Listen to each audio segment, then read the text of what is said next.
আপনার এই আদর্শিক দৃঢ়তা এটা যদি গোঁড়ামির পর্যায়ে নিয়ে যায়, এটা যদি মুসলমানদের মধ্যে বিভেদ সৃষ্টির পর্যায়ে নিয়ে যায়, তাহলে আপনি রীতিমতো একজন আল্লাহর কাছে অপরাধী হবেন।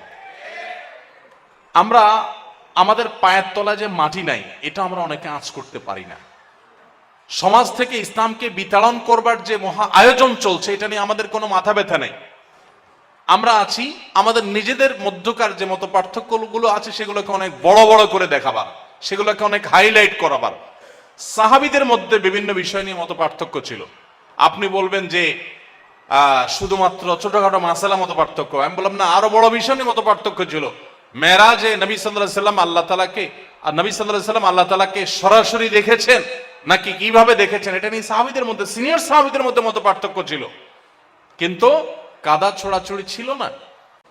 মুআবিয়া রাদিয়াল্লাহু তাআলা আনহু বিতরের নামাজ পড়েছেন একটা পদ্ধতিতে। আব্দুল্লাহ ইবনে আব্বাস রাদিয়াল্লাহু তাআলা আনহু সেই পদ্ধতিটাকে সহিহ মনে করেন না, তিনি মনে করেন এটা সঠিক না। কেউ একজন তাকে দেখিয়ে বলছেন, আব্দুল্লাহ ইবনে আব্বাস সিনিয়র আলেমদের বয়সে কম, কিন্তু আলেমদের মধ্যে সিনিয়র ছিলেন সাহাবীদের মধ্যে। কেউ একজন দেখিয়ে বলছেন যে এই যে মুআবিয়া দেখেন তো নামাজ পড়তেছে বিতির, আপনি তো এইভাবে পড়ার কথা বলেন না, উনি পড়তেছে। বুখারীর হাদিস।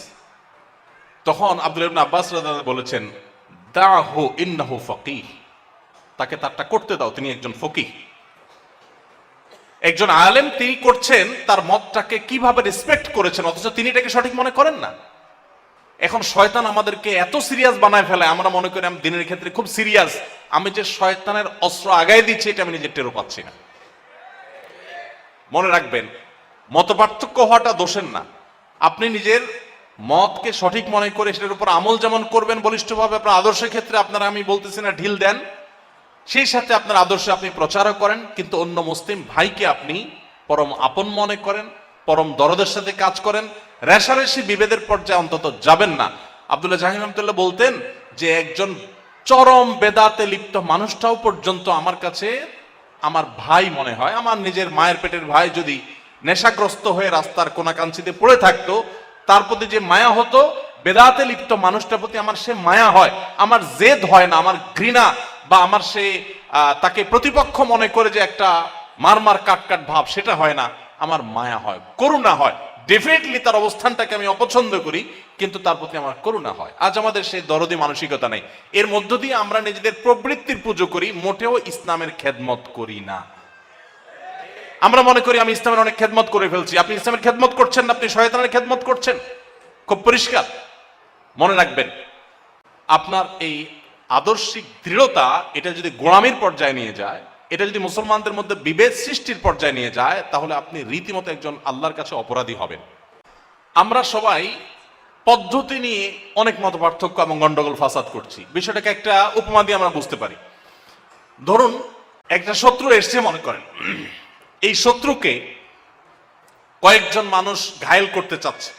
ধরুন একটা সাপ আসছে বা কিছু একটা আসছে, এখন কিভাবে ঘায়েল করা হবে এটা নিয়ে কয়েকজনের ভিতরে গন্ডগোল দেখা দিয়েছে।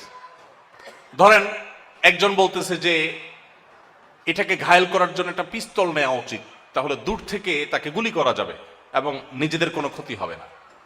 পাশে থেকে একজন বলতেছে, আরে তোমার মাথা খারাপ, পিস্তল আনতে আনতে তো আমাদেরকে ছোবল দিয়ে বসবে, অতএব পিস্তল টিস্তল না, বরং আমরা আশেপাশে কোনো জায়গাতে কোনো ছুরি দাটা কিছু পাইলে সেটা দিয়ে আমরা এর প্রতিহত করা উচিত। পাশে থাকে আরেকজন বলতেছে, না এটাও কোনো বুদ্ধিমানের কথা না, ছুরি চাকু দিয়ে মারতে গেলে তো কাছে যাওয়া লাগবে, এটাও তো রিস্কি হয়ে গেল, তার চাইতে বরং আমার মনে হয় আমাদের তাকে পাথর ছুঁড়ে মারা উচিত। পাশে থেকে আরেকজন বলতেছে, ভাই পাথর কোথায় পাবা এখানে, তার চাইতে বরং আমাদের লাঠি দিয়ে তাকে হত্যা করা উচিত, যেহেতু আমাদের শত্রু, ছোবল দিয়ে সবাইকে শেষ করবে। এটা নিয়ে যখন কয়েকটা মত হলো, এখন এই মত নিয়ে নিজেদের মধ্যে এখন গন্ডগোলটা এমন একটা পর্যায়ে পৌঁছে গেছে, এখন পিস্তলওয়ালা পিস্তলের সপক্ষে অনেক বই পুস্তক নিয়ে আসছে, দেখো পিস্তলের ফজিলত, পিস্তল দিয়ে মারতে হবে, এটার পক্ষে এই প্রমাণ আছে, এই যুক্তি আছে। লাঠিওয়ালা তারগুলো নিয়ে আসছে, আর পাথরওয়ালা তারগুলো নিয়ে আসছে, ওই ছুরিওয়ালা তারগুলো নিয়ে আসছে। সবাই যার যার দলিল প্রমাণ নিয়ে আসতেছে। এই দলিল প্রমাণ দিয়ে পারতেছে না, তখন হাতা গোছানো শুরু করছে, গ্রুপিং হয়ে যাচ্ছে, আলাদা হয়ে যাচ্ছে। এদিকে তখন সাপ চিন্তা করতেছে এই সুযোগ একটা একটা করে সবগুলাকে ছোবল দিয়ে দিয়ে শেষ করে দিই। আজ আমাদের মুসলমানদের এই অবস্থা হয়ে গেছে। আমার কাছে যেটা উত্তম মনে হয় ডেফিনেটলি আমি সেটা দিয়ে শত্রু মোকাবেলা শুরু করব। তোমার কাছে যেটা উত্তম মনে হয় তুমি তোমারটা দিয়ে শুরু করো, তুমি তোমারটা দিয়ে শুরু করো। এখন নিজেরা নিজেরা প্রতিহত করা করিতে লেগে গেছে আমাদের শত্রুকে ভুলে গিয়ে। শয়তানের চক্র যে তাদের যে চক্রান্ত, সেটার বিরুদ্ধে প্রত্যেকে যার যার দৃষ্টিভঙ্গি অনুযায়ী তুমি যেটাকে সঠিক মনে করো, তোমার সর্বশক্তি দিয়ে তুমি বিনিয়োগ করো এবং দিয়ে তুমি শয়তানকে প্রতিহত করো, শয়তানের চক্রান্তকে প্রতিহত করো। আমি আমারটা করি, উনি ওনারটা করুক, তাহলে তো আমরা কেউ একজন সাফল্য পেলেই তো সবাই সাফল্য পেয়ে যাব। কিন্তু আমরা সেটা না করে নিজেদের মধ্যে গন্ডগোলে লেগে গেছি। আমাদের মূল শত্রু বাদ দিয়ে নিজেদেরকে আমরা শত্রু বানিয়ে ফেলেছি। আল্লাহ তাআলা আমাদের সবাইকে এই নিজেদের মধ্যকার যে সমস্ত দ্বন্দ্ব, গন্ডগোল, ফাসাদ, বিবাদ, এগুলো থেকে বেঁচে থাকার তৌফিক দান করুন। আমরা অবশ্যই নিজে আদর্শে অটল থাকবো, কিন্তু আমার আহলে কিবলা ভাই আমার রাসূলকে রাসূল বলেন, আমার নবীকে নবী মানেন, আমার কেবলাকে কেবলা মানেন, আমার কোরআনকে কোরআন মানেন, আমার হাদিসকে হাদিস মানেন। তার সাথে আমার কোনো বিষয়ে তেমন মত পার্থক্য নেই। যে সমস্ত বিষয় মত পার্থক্য আছে সেগুলোকে অনেক বড় করে না দেখলেও হয়, কিন্তু তাকে আমি আমার প্রতিপক্ষ বানাচ্ছি। এখন এক বলয়ের মুসলমানরা অন্য বলয়ের মুসলমানদের মসজিদে যায় না, বাড়িতে যায় না, আসা যাওয়া নাই, সালাম কালাম নাই, প্রোগ্রামে আসা যাওয়া নাই, দাওয়াত করা করি নাই, ইতস্তত বোধ করে। আমাকে অনেকে বলে আপনি সব জায়গায় যান কেন? আমি বলি আমি যতক্ষণ পর্যন্ত মনে করি যে আহলুস সুন্নাহ জামাতের মধ্যে আছে আমার মুসলমান ভাই, আমি তো তাকে আমার ভাই মনে করি, যাব না কেন? 100 বার যাব।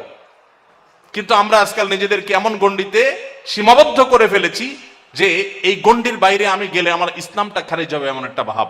অথচ আমরা ইসলাম বিরোধী অনেকের সাথে আতাত করি তথাকথিত হেকমতের নাম দিয়া, তাদের সাথে হাত মিলাই, তাদেরকে বুক মিলাই, কিন্তু আমার মুসলিম ভাইকে আমার আপন মনে করতে কষ্ট হয়। আল্লাহ তাআলা আমাদের সবাইকে হেদায়েত দান করুন।